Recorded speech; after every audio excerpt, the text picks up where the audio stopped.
ready to switch it up. So let's get ready and do that summer version of this pattern. This version is a vibrant twist on the original design, perfect for warm weather with slightly more complexity, but not much. To create this warmer weather version, you'll need a few more granny squares because our yarn is thinner, our hook is smaller. To achieve almost the same shape, we just need more squares. Specifically, you will need 36 granny squares.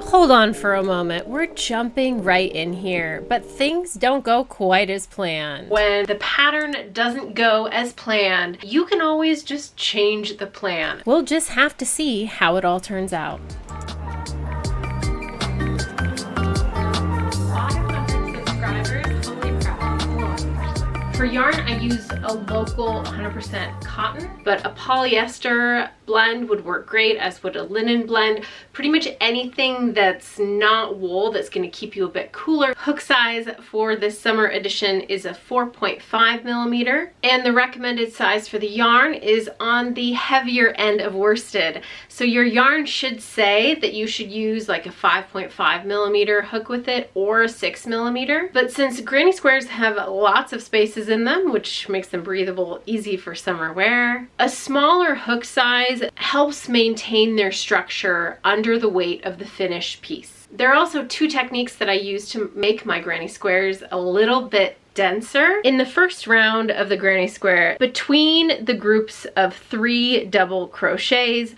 there is usually a chain of 3 to form those corners, but on that first round only I do a chain of 2 to make it a little bit tighter. For the second round and every subsequent yarn, in between each of the clusters of 3 double crochets, instead of doing a chain of 2, which is usually recommended for the granny square, I only do a chain of 1 on the side pieces starting on that second round all the way out. By adding these small tweaks to your traditional granny square, you'll create a slightly sturdier granny square, which is perfect for crochet clothing. It should feel pretty dense when you're done with it, and there should be just enough space for all of your stitches to lie flat, which really gives it that solid feel that we're looking for. Oh, and last thing, for your own sanity, weave in your ends as you go. We are doing a join as you go pattern in order to avoid extra ends. I'll link a video below for you to check out later that has a similar method that I use to do the weaving in of the ends as you go. It's not exactly the same technique, but it's a really good video if weaving in ends has been a challenge for you as you make your granny squares. Let's start putting this together. I used to think that if you did a join as you go pattern, you wouldn't have quite as much freedom to lay out your pieces ahead of time, but this just isn't the case. Yes, I have another diagram that I created on Illustrator to lay out all of the pieces and help me figure out how to join this. Laying out all of the colors doesn't require a preconceived idea of how the colors are going to go together. I think that's really half the fun of this. As the artist Sonia Delaney said, one who knows how to appreciate color relationships, the influence of one color with another, their contrasts and dissonances, is promised an infinite variety of images. I think her color philosophy is so inspiring and can help inspire us to play around today with all of the colors. Great time to seek approval from any assistance that you might have at this point. So we are laid out and ready to start. Now we're going to do the full join as you go pattern together. I seem to have misplaced my 4.5 millimeter hook, so I'm just going to use a 4, and it's not really going to make much of a difference. I'm going to do all of my border in this really lovely, I'd say it's like a teal turquoise color, and I don't think I have it on the outside of any of the squares, which just looks better if it's a contrast. Like the original pattern, we're going to do a single crochet border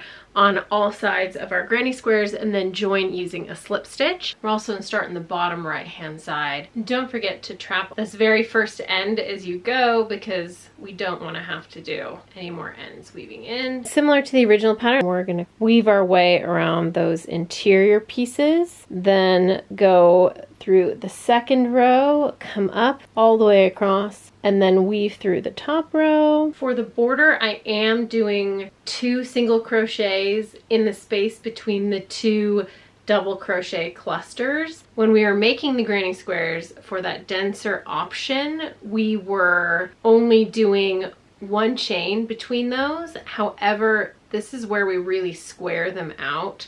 So you're still gonna wanna do 2 single crochets in that space. 3 sides done. Now it's time to add our next granny square. This first join, I'm just gonna hop over into this space and do my first single crochet. And without doing anything, we're already joined. So you don't need to do anything on that first stitch except for your standard single crochet. And we're gonna do our single crochet in the next space, that border stitch. Find this single crochet across the way, and we're just gonna do a little slip through, and we've done our first 2 stitches in there, and then just keep going. We've gotten to the end of that first join. It's looking really good, and now we're going to continue along here doing all 3 sides before we join the next piece. And a note on corners, you are going to want to do all 3 of the single crochets around the corner. I'm only using the lower one for the joins because when we have 4 together, we'll be using those corner pieces a little bit differently. Okay, so these first 2 are joined. Now we need to do this one. Do the 2 interior sides with border. Our first row of join as you go is done, and now we're gonna start joining this piece here, and we're gonna join it like this. We're gonna do join, border, join, join, join, join, join, all the way around. When we get to our first intersection of all 4 corners here, we're gonna do something just ever so slightly different. You may remember that I said we're gonna use the middle single crochet on the corner of the 3 for something slightly different. So if I just took this like normal here and this started joining, I would end up with a sizable gap when I'm adding this 4th piece. So on that corner piece, I'm actually gonna hop across the diagonal, and I'm going to grab that, and then I'm gonna actually do the same. I'm just gonna slip into this piece and then hop across here and grab that diagonal. Keep going now along this edge. And that's how it should be looking. So now we're approaching another corner here. So I do my first normal single crochet, join across. Then I'm gonna open this up here and I'm gonna do my second corner single crochet. And then I'm gonna hop across on the diagonal and find that piece there. So you can see I've done my first diagonal piece, and then I'm gonna go back this way, and when I come back down to the next piece, I can then grab that other one. So 1, 2, 6 down, lots more to go. 8 done, but instead of joining to this top one, we're actually now gonna shoot all the way across to the other side. My other assistant has stepped in to help, so did that top border all the way across, and then we're gonna start doing the weaving piece through here.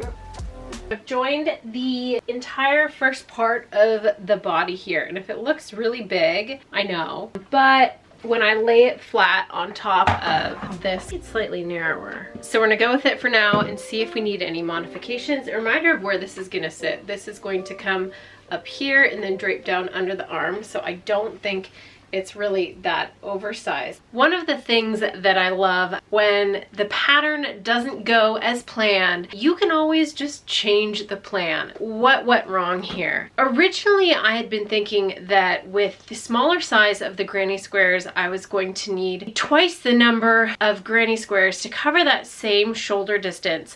But as I was crocheting this together, I was realizing the pattern's gonna look a lot closer to that original pattern and the joining pattern on the shoulders than I had thought when I drew this out. Let's jump back, finish the join as you go with that slight pattern modification, and see how this turns out. So my 2 shoulder pieces are attached, and then I'm just gonna do a loose border on this edge here because this is actually going to pick up and attach to the collar. So this is where it gets kind of funky, but it's gonna be really cool. So now we're gonna turn the corner and do the entire length of this side. We go all the way to the other side of this, and then we connect it to the back collar piece. What I think I'm gonna do is evenly then join that side collar piece in this hole here.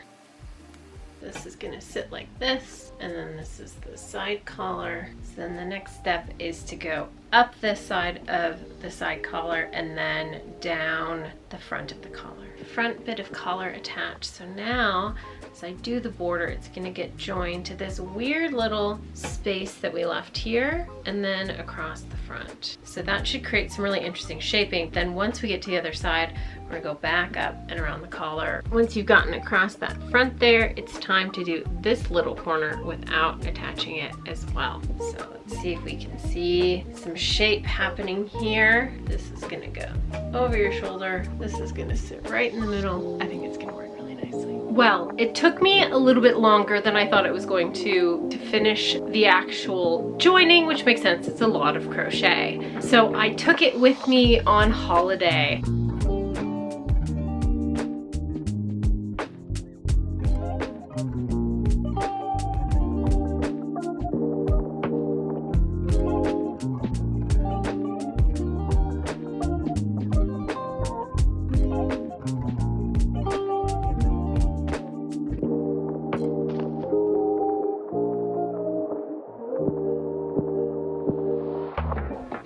And then I ended up running out of yarn on the way back, which was actually a blessing in disguise because I realized I probably would have screwed up the next step if I hadn't been actively thinking about what we needed to do. We made some really fantastic progress. We have the entire front body except for the finishing edge done. The collar is done except for this last little piece of border that will close as we come back over the shoulder. And then we have a good portion of the back body done.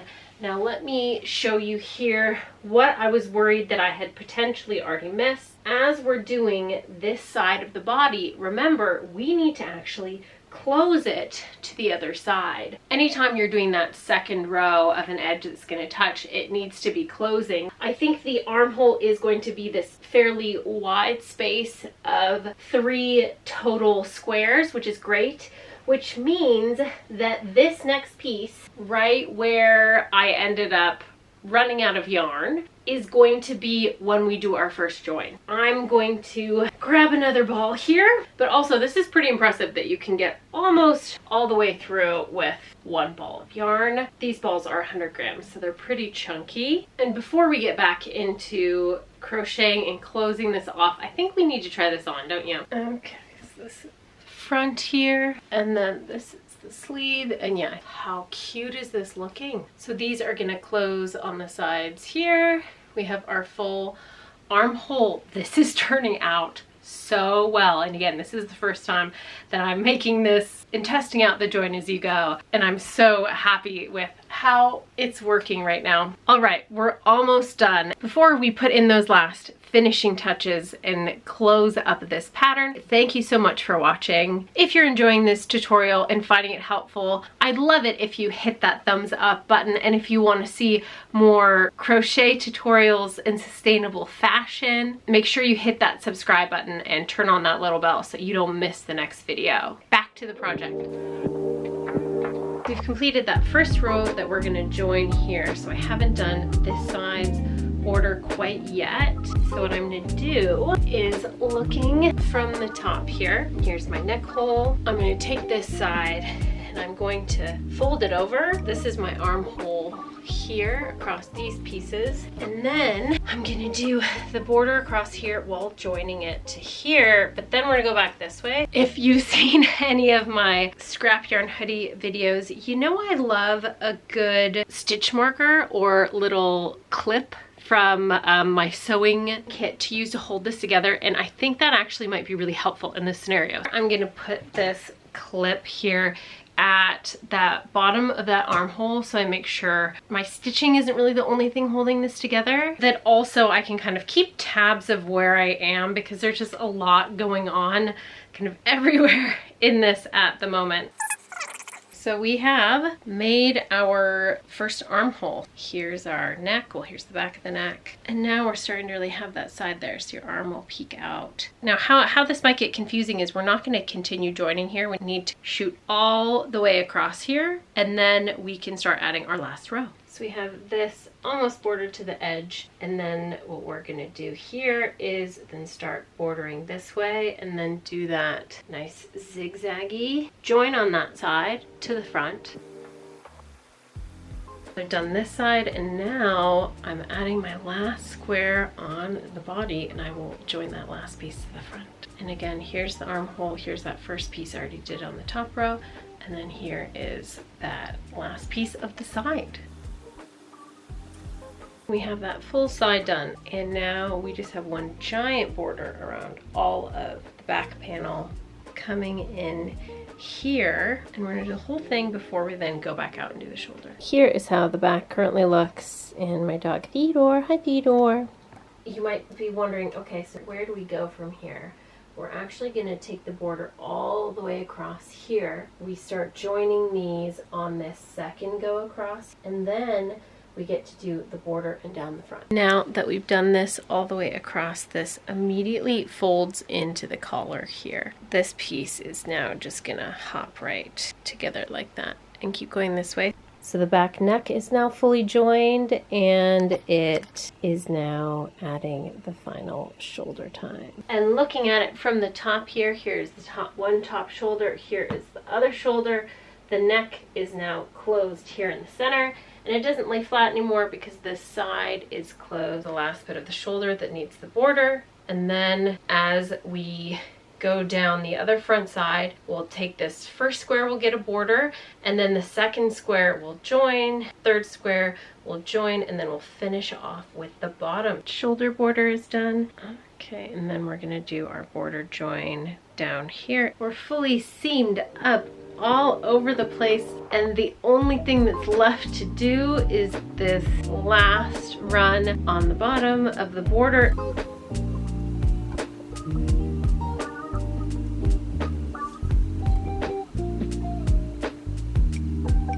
And there we have our first and our only end from this joining process.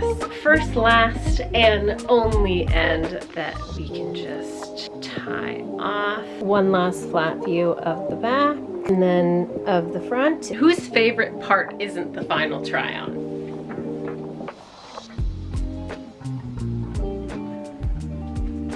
Well, that is stinking adorable. I love it so much. And there you have it. We've successfully transformed both the original well-loved pattern and this new summer edition into fabulous join as you go pieces. This is so lightweight and comfortable, and I know with just like a little tank or maybe even a little like bralette underneath, this is gonna be my absolute go-to this summer. This turned out so well. I have a question for you. What should we tackle next with this join as you go technique? How about a stylish romper? A pair of matching shorts would be really fun with this. Let me know in the comments below, and remember, it was your comments that inspired this video in the first place, and without that I wouldn't have created this fabulous new piece. Again, I'm Rebecca from Rebecca in Europe. Thanks so much for joining me. Happy crocheting, and I'll see you in the next video.